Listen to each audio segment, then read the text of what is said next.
Bonjour mes chères vierges, je vous remercie de me retrouver dans le cadre de cet horoscope du mois de mai qui semble indiquer une justice rendue. Alors la justice elle a bien des aspects, mais c'est vrai que pour les personnes qui sont en attente de voir une injustice être réparée, que ce soit sur un plan vraiment juridique et légal ou que ce soit sur un plan un peu plus relationnel et humain, la justice sent bon à ce niveau-là, hein, elle est de très bon augure. Après elle peut énoncer des contrats et des documents signés, quelque chose de l'ordre d'une régulation, je vais y arriver, ou une aptitude qu'on va valider, on va faire l'acquisition peut-être d'une habilitation pour quelque chose ou quoi au caisse. La justice va en effet favoriser toutes les démarches juridiques, légales, contractuelles, voire administratives. Et puis, bon, c'est l'idée what goes around comes around, c'est une carte un peu de, comment dire, de justice karmique. Donc, il y a l'idée qu'on vient à voir un tort qui nous a été fait être corrigé. Hein. Donc il y a cette idée d'une situation qui nous a porté préjudice par le passé et qu'on va réussir à harmoniser, à rééquilibrer. Il y a voilà comme ça une injustice qui peut être apaisée avec la carte de la justice en vibration. Alors, on a l'empereur dans les éléments positifs. Donc, on peut avoir quelqu'un qui a du pouvoir. Hein. L'empereur, c'est forcément quelqu'un avec du pouvoir. Il a un empire qui peut être responsable, parce qu'on a deux lames majeures et après on verra qu'on a deux sept, mais qui peut être responsable de cette justice rendue ou qui peut nous proposer un contrat ou quoi au caisse. Alors, il faut savoir que pour les personnes qui cherchent à avoir un nouvel avenant, un nouveau contrat professionnel ou quoi, c'est vraiment un combo de lames qui est très encourageant à ce sujet. Parce que l'empereur, c'est le boulot et la justice, c'est le contrat. Donc, le contrat de travail, aussi simplement que cela. Mais maintenant, l'empereur, c'est aussi l'idée de quelque chose de stable et la justice, c'est l'idée de quelque chose d'engagé, de quelque chose d'officialisé. Donc, on pourrait avoir quelqu'un qui s'engage de façon officielle auprès de vous. Hein, là aussi, c'est possible. L'empereur va nous parler aussi de savoir s'imposer et s'affirmer. Vous avez un leadership dont vous devez faire bon usage. Vous allez montrer la voie aux autres. Vous allez ouvrir le chemin. Vous allez savoir faire entendre votre voix, faire résonner vos désirs. C'est vraiment la carte de l'empereur, une certaine autorité que vous pouvez incarner. Alors, sans tyrannie aucune, mais c'est vrai qu'on sait s'imposer au boulot, dans sa vie intime, on ne se laisse pas marcher sur les pieds, dirons-nous avec la carte de l'empereur, surtout quand on sait qu'on est dans le juste, quoi. On sait que on a raison sur ce que l'on prône, on sait qu'on a raison sur ce que l'on demande, et donc du coup, on n'y va pas timidement, pudiquement, on fait entendre clairement ses besoins, on les assume, on les affirme, et on trouve un équilibre dans cette affaire-là. Maintenant, l'empereur peut être quelqu'un, hein, ça peut être un homme, évidemment, ça peut être aussi quelqu'un du signe taureau, et qui va entreprendre auprès de nous une envie de contractualiser, légaliser une situation, officialiser les choses ou rectifier le tir, hein, et faire amende honorable éventuellement sur des erreurs que cette personne aurait commises par le passé. Parce que on trouve tout de même dans les obstacles et les difficultés le 7 d'épée. Il va dialoguer avec le 7 de bâton, on y viendra. Mais c'est vrai que le 7 d'épée, mes chères vierges, c'est une carte qui va, en général, nous signifier que quelqu'un ne joue pas franchement franc jeu. Quelqu'un peut-être ment, triche, cache des choses, omet de nous délivrer des informations pourtant essentielles et joue un jeu un peu à la lisière de la légalité, en tout cas n'est pas franchement honnête. Donc le 7 d'épée, il y a cette idée que peut-être on vous a fait quelques entourloupes, peut-être qu'on vous a induite en erreur, qu'on vous a menti, qu'on vous a trompé, qu'on vous a poussé à la faute, qu'on vous a fait tourner en bourrique, et que c'est justement ce qui va être rectifié. Hein, c'est que c'est justement précisément ce qu'on va pouvoir améliorer, ou on va pouvoir voir qu'une justice est rendue. Après, le 7 d'épée, c'est si vous êtes témoin de situations que vous trouvez vous-même injustes, n'en soyez pas complice par votre silence. Prenez la parole et exprimez auprès des personnes qui sont en mesure d'agir à ce sujet, votre malaise à l'idée d'être mêlé à tout cela. Hein, ça peut être par exemple au boulot, vous voyez que quelqu'un se comporte très mal, et vous, à chaque fois, vous êtes témoin de ce qui se passe, et si vous ne dites rien, en fait, vous laissez passer. Alors que si vous en parlez aux personnes concernées ou aux personnes qui peuvent agir à ce sujet, eh bien, vous vous dédouanez de l'injustice causée et vous n'êtes plus complice de cela. Parce que au final, sinon, si vous laissez perdurer, la prochaine personne sur la liste à subir les coups fourrés de la personne en question, c'est vous. Donc mieux vaut anticiper et vous protéger de cette façon-là.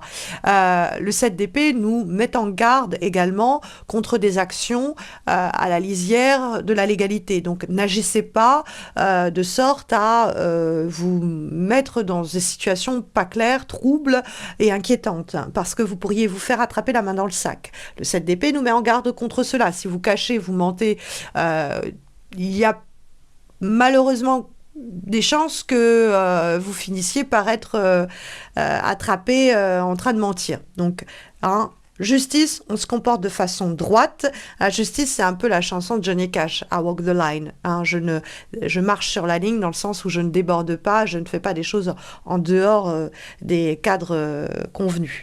Mais bon, pareil, méfiez-vous de ceux et celles qui vous promettent monts et merveilles et qui, de façon factuelle, ne font rien de tel.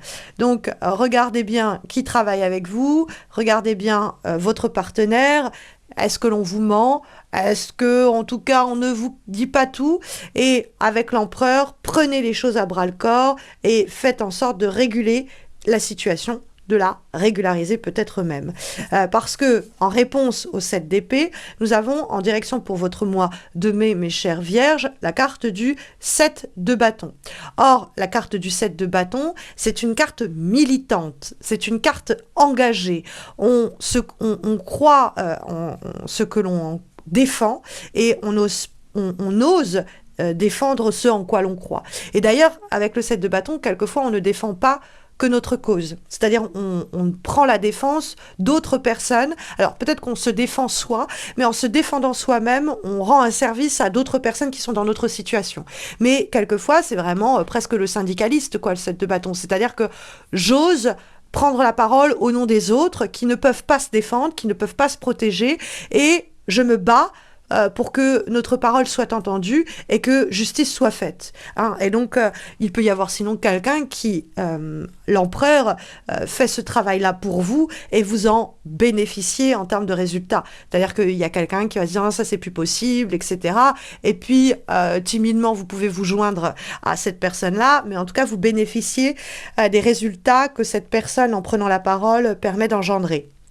Mais c'est vrai que le 7 de bâton, il y a l'idée de se protéger, il y a l'idée de ne pas chercher le compromis. On n'est pas là pour faire plaisir à l'autre. On est là pour que justice soit faite ou que un équilibre soit trouvé.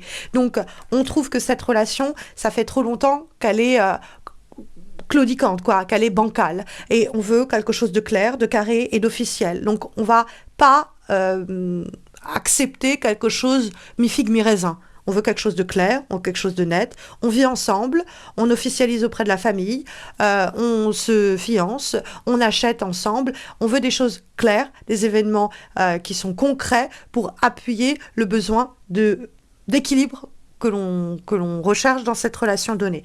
Et sur le plan professionnel, vous pouvez militer pour obtenir le poste que vous voulez, l'avenant que vous méritez, l'augmentation que vous désirez, et cela parce que vous y allez frontalement. Le 7 d'épée, ça peut être aussi une mise en garde. Si vous commencez à faire des détours pour atteindre votre cible, eh bien, le chemin sera long, périlleux, et ne vous amènera peut-être pas à bon port, et ne vous permettra pas en ce sens d'obtenir ce que vous désirez. Donc faites attention à cela. En termes d'avant-dernière guidance, d'avant-dernier conseil, mes chères vierges, pour ce mois de mai, nous avons une lame issue de l'oracle de l'union entre ciel et terre, et nous avons la carte de la présence, qui est l'idée de la pleine présence.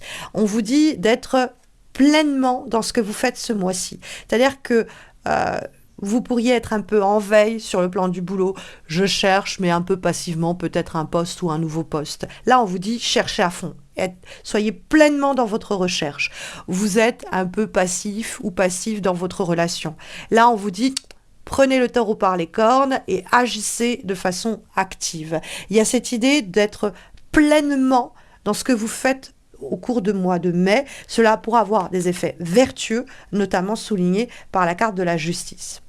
Et puis comme dernière guidance, recommandation et information pour ce mois de mai, nous avons, mes chères vierges, une lame issue de l'oracle Amour is Love, et nous avons la carte du retour. Alors la carte du retour, elle peut annoncer l'idée que vous considérez renouer avec quelqu'un ou quelque chose du passé, ou revisiter une situation passée, à la condition que cela soit soumis à un équilibre nouveau qui permette de corriger le déséquilibre que l'on a peut-être subi antérieurement. D'accord? C'est une condition sine qua non. Maintenant, le retour, ça peut être l'idée qu'il faut faire face à des schémas comportementaux qui ont été présents dans le passé et qui pourraient ressurgir au mois de mai et qu'on va corriger, rééquilibrer, rectifier. En tout cas, c'est le conseil que les cartes vous délivrent. Alors, vous avez peut-être des questions sur le plan amoureux, relationnel. Sachez qu'à ce propos, j'ai réalisé des guidances annuelles amoureuses pour l'année 2024. La playlist est sur le point d'apparaître en suggestion. Mais j'ai aussi fait des guidances amoureuses pour, d'une part, les personnes célibataires, d'autre part, les personnes en couple, et ces 2 vidéos vont également apparaître en suggestion. Il y a une 4e vidéo qui va apparaître pour un nouveau projet que je lance, la formation en groupe, petit groupe de 3 personnes, à distance par vidéo call, qui vous permet d'améliorer vos lectures de tarot, et bien avec les lames majeures, niveau 1, ou avec les lames majeures et mineures, niveau 2, à tout petit prix. Et donc, vous avez la vidéo qui vous explique tout cela, mais vous pourrez retrouver ces informations sur mon site missmojorising.com. Vous l'avez, ce lien de mon site, en descriptif de cette vidéo, et vous pouvez aussi passer par mon site pour un tirage personnalisé ou une consultation en direct avec moi. Vous pouvez aussi me retrouver sur les réseaux, Insta et Facebook. Vous avez également les liens en descriptif de cette vidéo, j'y poste des guidances. Et puis, je vous invite à laisser un commentaire pour me dire comment résonne par exemple ce tirage, liker la vidéo, vous abonner à ma chaîne si vous ne l'avez pas encore fait, de sorte à soutenir mon initiative mensuelle d'horoscope, puisque cela va faire 10 ans que mois après mois, je poste ces horoscopes sans jamais rater un rendez-vous mensuel avec vous. Et donc, le moindre des likes, des abonnements et des commentaires est un soutien précieux pour m'encourager et me motiver à continuer à faire ce que je fais mois après mois. Je vous souhaite à tous et à toutes, mes chères vierges, un très bon mois de mai. J'espère vous retrouver bientôt. Je vous dis à très vite.